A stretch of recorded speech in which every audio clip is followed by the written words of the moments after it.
మనకెప్పుడైనా కానీ ఖచ్చితంగా ఒకానొక సిచ్యువేషన్ లో ఇది నేను మాత్రమే చేయగలిగాను, ఇంకెవ్వరూ చేయలేరు అనిపిస్తుంది కదా. అనిపించినప్పుడు శ్రీకృష్ణ భగవానుడు అర్జునుడికి ఏం చెప్తున్నాడో తెలుసా? తస్మాత్వం ఉత్తిష్ట యశో లభస్వ.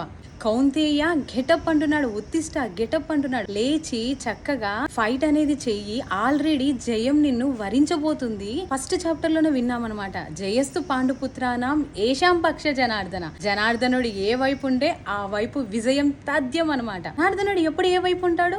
ధర్మం వైపు ఉంటాడు. కాబట్టి ధర్మబద్ధమైన ఈ భగవద్గీత అనే మహాగ్రంథాన్ని చదివి ప్రతి ఒక్కరు పాటించాలన్నమాట. ఎంజాయ్ చేయి నీ యొక్క రాజ్యాన్ని. ఆ తర్వాత ఏమంటున్నాడు తెలుసా? నిమిత్ర మాత్రైన భవ్య సవ్య సాచి. ఆల్రెడీ వాళ్ళు చావు ఎలాగో రాసి పెట్టేశాను, జస్ట్ నువ్వు చెయ్యి. నిమిత్ర మాత్రేనా అంటే పరికరానివి మాత్రమే అని చెప్తున్నారు. ఇక్కడ అర్జునుడికి కాదు, మనందరికి అనమాట. అందరం నిమిత్ర మాత్రులం మాత్రమే అనమాట. భగవంతుడు ఆల్రెడీ అన్ని చక్కగా చేసేస్తున్నాడు అనమాట. మనం ఎప్పుడైతే ఆయనకు శరణు పొందామనుకో చక్కగా ఈ భవసాగరాన్ని నుంచి బయటపడచ్చు అనమాట. ప్రతిరోజు హరే కృష్ణ మహామంత్రం జపించి ఆనందంగా ఉండండి. హరే కృష్ణ.